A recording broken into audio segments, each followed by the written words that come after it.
Hi everyone, welcome to Jawaras. Let's continue our discussion on securing single page applications using Spring Security.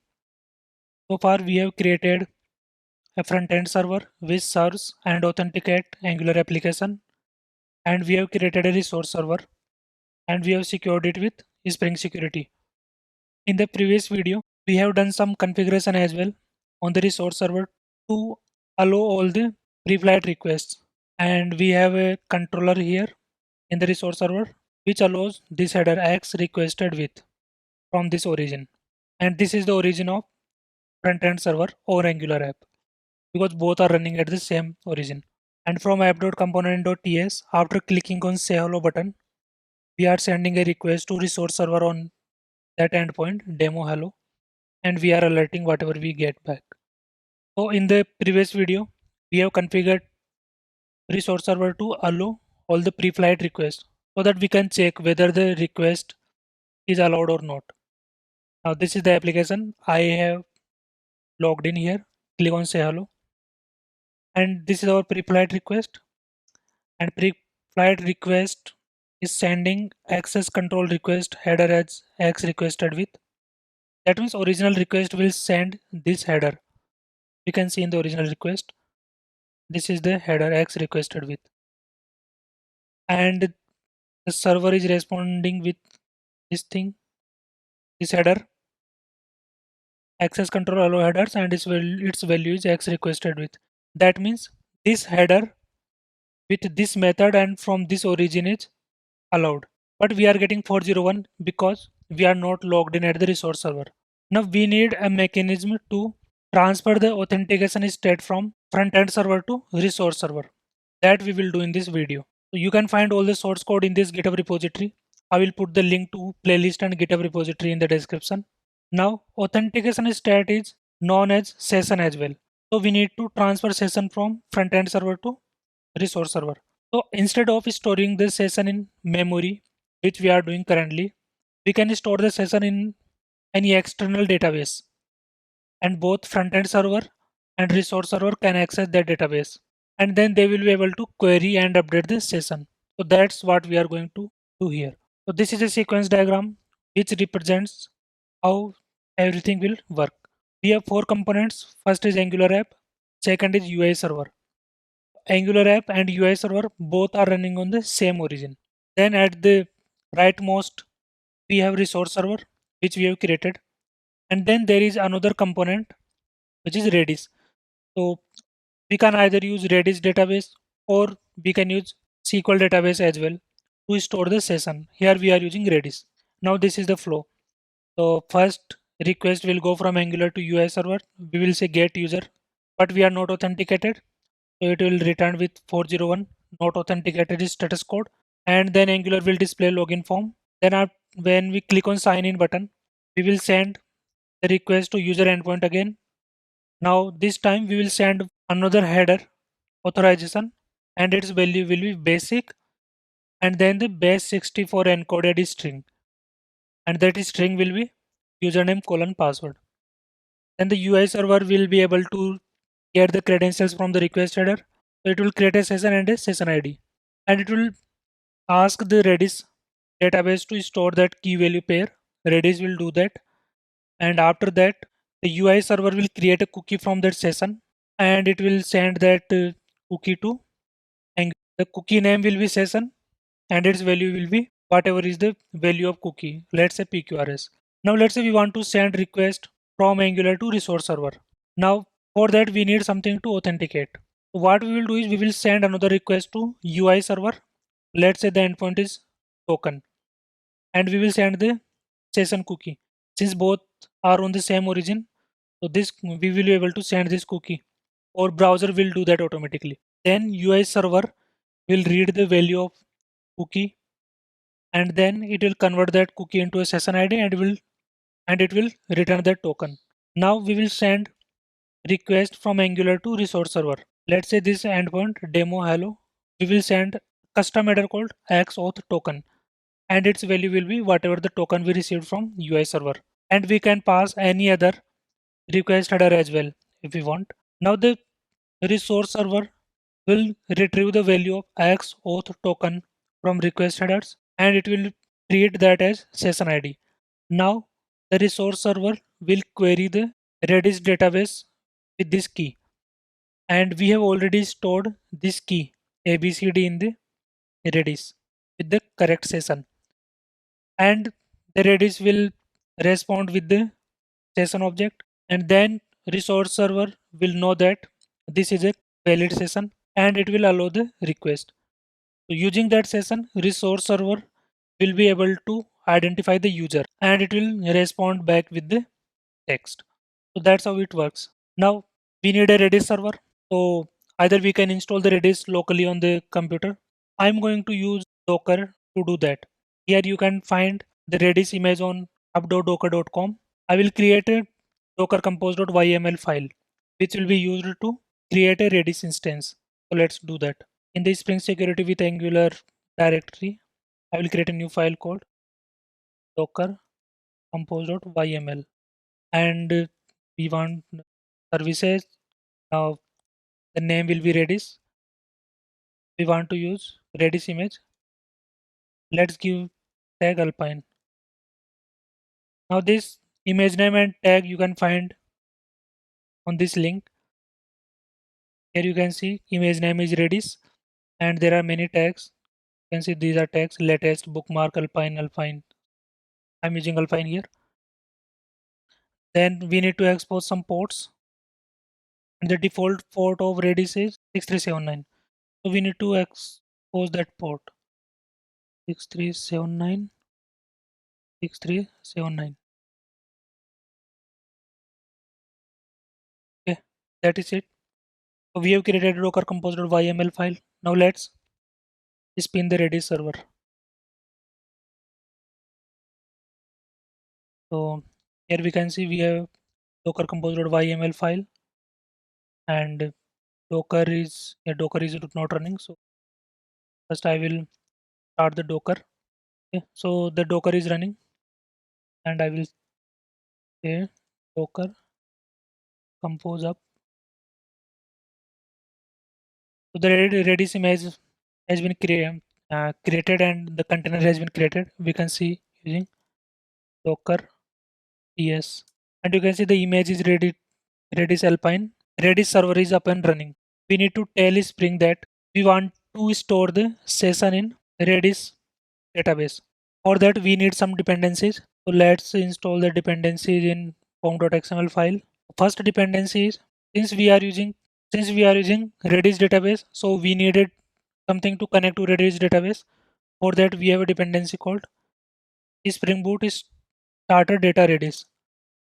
So this is the first dependency. Second dependency is related to Spring session. So we need to store session in Redis database. So there is another dependency for this, which is Spring session data Redis. So this dependency is used to store the session in Redis database. We need to tell Spring Security to store session in Redis database. So let's go to application.properties file. Here we will specify a property called string.session.storeType, and I will say Redis. Now front-end server will store the session in Redis database. We have created a Redis database and we configured this part as well. So the UI server will store the session in Redis database. Now we need this part. Angular should be able to get token from front-end server. So let's go to the Angular app here. So here before sending the request to the resource server, let's get the token from UI server. So in the app service, I will create a new method here. Let's create a new method. H session ID token. It will return a string. Let's return. It will be a sync method. Await. Promise. Resolve. Reject. let's say this dot http dot get, and or the front end server will respond with an object which will have one key called token, and it will be a string, and the URL will be token. We don't need to specify the domain as well because both are on the same origin, and we don't need to specify any header or anything here. And let's say after that, if we get anything, next next means we got the response. So if it's success, then we'll just say resolve with value dot token. But if we get some error, then we will reject with error. That part is done. Now go to app.component.ts, and here make it, let's make it a sync. Then it should return a promise void. Now here let's say const token will be await app service dot face session id token, and now we can pass this token in a request header. So in after the URL, we need to specify options. In options, there will be field called headers, http headers. Key will be x auth token, and value will be token. Okay, now we are passing the token to the resource server. So we have done this part,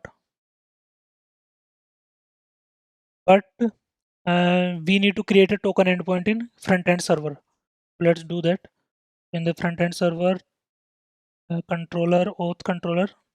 Here, let's create a new endpoint, public app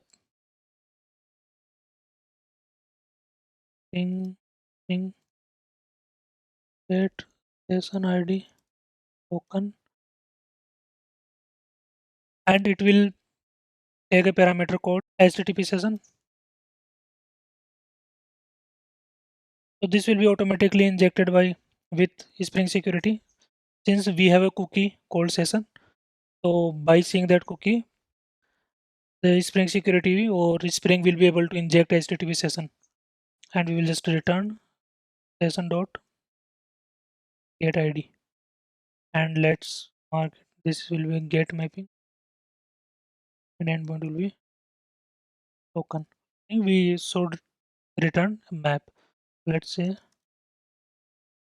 collections dot Sultan map. The key will be token and value will be session dot get ID. Okay. So that part is done. Now let's test it. Now let's restart the front end server. The front end server has been restarted, and you can see in the logs bootstrapping Spring Data Redis repository in default mode. Spring is able to communicate with Redis database. Now let's go here and refresh the app, clear everything, click on sign in. Now if you look at the response headers, state cookie, and we have session. By default, when we store session in Redis database, Spring returns cookie with the name session, not JSession ID. So that means we are storing authentication state or session in Redis database. That part is working. Now let's click on say hello. And if you look at the this get token request, so we are able to fetch the token from the front end server. So to fetch the token, we are sending session cookie here, and we are getting this response. We are getting the token back. And in the request to resource server, we are sending X auth token with the same value which we received in this token request. So we got the token and we sent the token here. Now let's start here. Now we need to retrieve value of X auth token from this request session ID. First of all, we need to add the dependencies which we added in this UI server. so that resource server is able to communicate with the Redis database. So let's do that. In the build.gradle file, click on implementation, fork.camera.boot, bring starter data Redis, and another is fork.bring camera.boot. So let's see what was the dependency. Is org.spring framework.session spring session data Redis.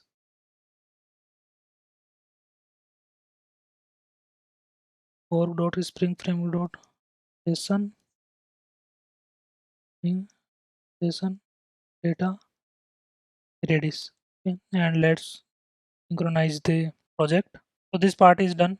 It will communicate with the Redis database to fetch the session if there is any. Now we need to tell Spring Security in the resource server how to get the session ID. We need to get the session ID from XAuth token request header. So let's do that. So in the security configuration, for that we need to create a bean of type HTTP session ID resolver. And we need to resolve the session ID from HTTP header. So we can return new header HTTP session ID resolver, and we need to give it the header name. So header name will be X auth token.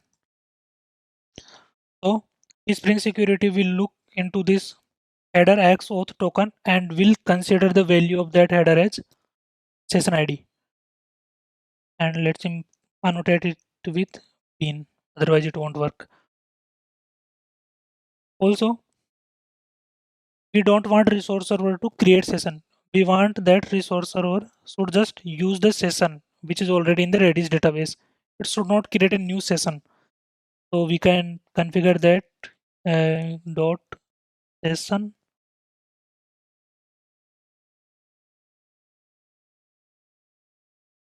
dot session creation policy and never. So resource server should never create a session. That's it. Now let's restart the resource server as well. Let's restart it. Okay, it's running. Let's click on say hello. Okay, now we get that this is pre-flight request options. Now here, if you see in the request header, we are saying we want to send these two headers X auth token and X requested with in the original request. And you can see that here as well, because we have this X requested with header as well as we have X auth token request header. And pre-flight request is asking for permission for these two headers. But the resource server is responding with this header access control allow headers and X requested with. That means only this header is allowed and the X auth token header is not allowed, because we have configured that in the demo controller here. So we need to add X auth token here. X auth. Now this header will also be allowed. Let's restart it. And we can see it's also communicating with Redis database. Let's click on say hello again. Now we can see we got the response hello world, because now the resource server is responding with this header access control allow headers. These two headers means these two headers are allowed, and these are what we want to send in the original request, and it's working fine. Now one more thing, this X auth token, this header is a common header. We don't have to manually put X auth token here. Instead, we can have as header HTTP ID, header HTTP session ID resolver dot X auth token. That's it. So if you go to this method, This is same as calling this new header HTTP session ID resolver, and in the session ID it is header X auth token, which is this one X auth token, and we can send this in authentication info as well, and then we can call this method instead of X auth token authentication info. So we can uh, send this header with any name. We just need to specify that in this constructor. Okay, so let's see if it works or not. It should work because these are the same things. So I will restart this resource server. It has been restarted. Let's delete it. Now let's click on say hello, and it is working. Now if you really want to see whether there is something in Redis database or not, you can do that. Well, I will open Docker desktop. I will open Docker desktop. Okay, let's click on dashboard. Now this is the image. I will click on open in terminal and Redis CLI. So this gives all the keys which are present in the database. Okay, SCN, SCAN. Okay, we can see this is the key which is present in the database. And the same key we are getting in this request response is 6EB3ED, 6EB3ED. So this is the session ID, and this same session ID, the front end server is returning to Angular app, and Angular app is sending their session ID, that session ID in X auth token request header to the resource server. Then resource server query in the Redis database with that session ID, and it returns the value of this key. That is it. Now one more thing, if we want to make sure that we are really getting the same session from the Redis database, we can do that. We go to demo controller, and here let's have principal user. Let's print the user here. I will say user dot get name. I want to print the username, and let's restart the server. Okay, so it has been restarted. Let's click on say hello again. We are getting the response. Now let's go to the logs, and we can see the username printed here, Javaras. So that's how we create a Redis database to store the Spring sessions, so that we can share that session with multiple servers or multiple origins. So that's it for this video. Now in the next video, we will use Spring Cloud to create a API gateway, and that API gateway will be responsible for authentication and uh, securing the backend resources and allow access to backend resources to the valid users. That we will see in the next video. Thank you everyone for watching. Please like, share and subscribe.